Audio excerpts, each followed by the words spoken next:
सभी साथियों को मेरा नमस्कार। साथियों, जैसा कि आपको पता है, पंचायत चुनाव की घोषणा हो चुकी है और बीएलओ को महत्वपूर्ण कार्य दिए गए हैं। यदि आप बीएलओ हैं तो आपको ये महत्वपूर्ण कार्य किस तरीके से करने हैं आज इस वीडियो में देखेंगे। बीएलओ को 19 अगस्त से लेकर 29 सितंबर तक घर घर जाकर मतदाता सूची में परिवर्तन, संशोधन और अपमार्जन का कार्य करना है। बीएलओ को कौन कौन से प्रपत्र भरने हैं, कब कब कौन कौन से प्रपत्र भरे जाने हैं, ये हम देखेंगे।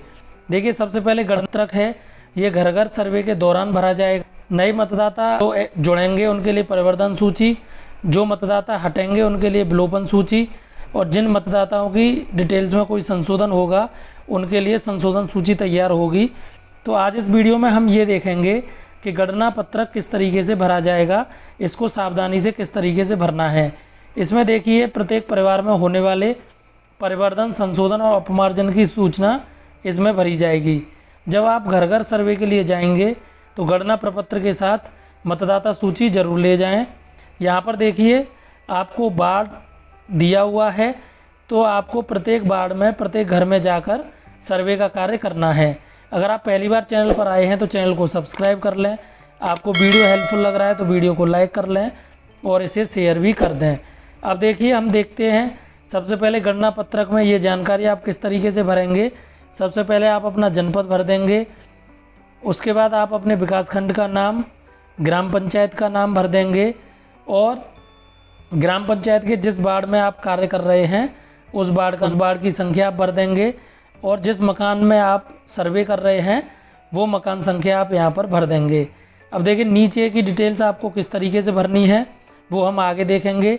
अब देखिए, यहाँ पर दो हैं। अगर पुराना मकान है तो आप पुराने मकान वाले चेक बॉक्स पर टिक करें और अगर नया मकान है तो नए मकान वाले चेक बॉक्स पर टिक करें। अब आगे की जानकारी आप किस तरीके से भरेंगे वो हम देख लेते हैं। अब देखिए, गणना पत्रक में कौन कौन सी जानकारी भरी जानी है वो हम समझ लेते हैं। अब देखिए, परिवर्तन का मतलब है कोई नया वोटर जोड़ना।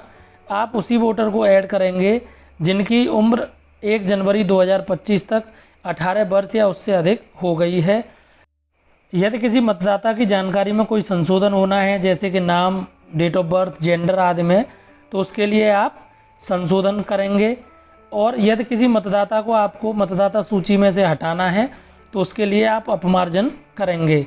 अगर मतदाता की शादी हो गई, मृत्यु हो गई या पलायन हो गया है तो वो आप अपमार्जन करेंगे। अब देखिए, हम वार्ड संख्या 1 के मकान संख्या 3 में सर्वे करते हैं। पुराना मकान है तो हमने पुराने वाले चेक बॉक्स पर टिक कर दिया। अब यहाँ पर देखिए, क्रमांक 1 लिख दिया। अब नाम है, उदाहरण के लिए ए, पिता का नाम है प्रमोद, पुरुष हैं। अब इनकी उम्र 1 जनवरी 2025 को 19 वर्ष हो गई तो हमने 19 वर्ष लिख दिया। अब देखिए, यहाँ पर नया नाम ऐड होना है तो वर्तमान निर्वाचक नामावली में क्रमांक तो आप यहाँ पर उसको खाली छोड़ देंगे। उसके बाद देखिए, परिवर्तन, संशोधन या विलोपन में परिवर्तन है, नया नाम ऐड कर रहे हैं तो हमने परिवर्तन लिख दिया। अब यहाँ पर देखिए, मतदाता का मोबाइल नंबर आप लिख देंगे और आधार नंबर आप लिख देंगे। अब यहाँ पर यदि इसी परिवार के किसी मतदाता का नाम हमें हटाना है, अपमार्जन करना है, विलोपन करना है तो वो हम देख लेते हैं। अब देखिए, ये भी मतदाता हैं, इनके पति का नाम राम कुमार है, ये महिला हैं तो हमने महिला लिख दिया, उम्र इनकी लिख दी। अब ये देखिए, ये पहले से मतदाता सूची में हैं तो ये मतदाता सूची में क्रमांक नंबर 5 पर हैं तो हमने यहाँ पर मतदाता सूची का क्रमांक लिख दिया। अब यहाँ पर देखिए, इनका नाम हटाना है तो हमने यहाँ पर विलोपन लिख दिया, विलोपन लिख दिया। अब इनका मोबाइल नंबर लिख दिया और अगर आधार नंबर है तो आप आधार नंबर यहाँ पर लिख देंगे। अब देखिए, इस परिवार में ये दोनों काम होने थे तो हमने ये दोनों काम कर दिए। अब प्रत्येक परिवार का विवरण 2 प्रति में तैयार करना है तो इसीलिए गणना प्रपत्र भरते समय आप कार्बन कॉपी ज़रूर लगा लें, जिससे 2 कॉपी साथ के साथ तैयार होती रहेंगी। अब देखिए, इसके आगे वाले पेज में परिवार के कुल वयस्क सदस्यों की संख्या आप यहाँ पर लिख देंगे। परिवार के मुखिया का नाम, उनके साइन कराएंगे, अगर साइन नहीं कर सकते तो अंगूठे की निशानी लेंगे, उनका मोबाइल नंबर, और इधर बीएलओ अपने साइन करेंगे, अपना नाम लिखेंगे, अपना पद लिखेंगे। अब देखिए, जिस परिवार में परिवर्तन, संशोधन या अपमार्जन नहीं होना है तब उसका प्रपत्र आप किस तरीके से भरेंगे। अब देखिए, अगर कोई संशोधन नहीं होना है, कोई भी कार्य नहीं होना है तो आप उस मकान संख्या को आप दर्ज करेंगे और प्रपत्र पर कोई परिवर्तन नहीं लिखेंगे। इस तरीके से आप लिख देंगे, कोई परिवर्तन नहीं।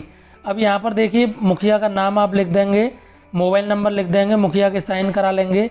अब देखिए अगला अगर कोई संशोधन होना है तो देखिए ये सी मतदाता हैं, इनके पिता का नाम गोपाल है, पुरुष, उम्र 25 साल, मतदाता सूची में इनका क्रमांक 55 है और इनके नाम में संशोधन होना है। तो आप आधार के अनुसार सही नाम आप लिख देंगे तो इनके नाम में संशोधन हो जाएगा। अब इस तरीके से आगे देखते हैं। अब यहाँ पर देखिए इसी तरीके से अगला प्रपत्र भरा जाएगा इनका।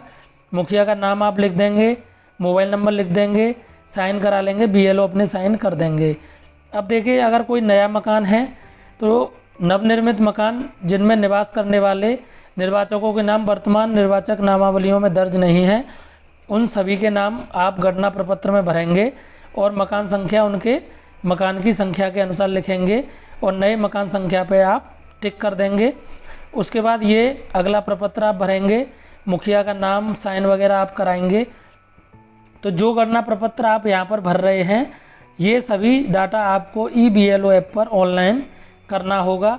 तो ये हम अपने अगले वीडियो में देखेंगे कि EBLO ऐप पर आप किस तरीके से कार्य करेंगे और परिवर्तन सूची आप किस तरीके से तैयार करेंगे, संशोधन सूची आप किस तरीके से तैयार करेंगे, विलोपन सूची आप किस तरीके से तैयार करेंगे, ये हम अगले वीडियो में देखेंगे। यदि आपको हमारा प्रयास अच्छा लगा हो तो चैनल को सब्सक्राइब जरूर करें।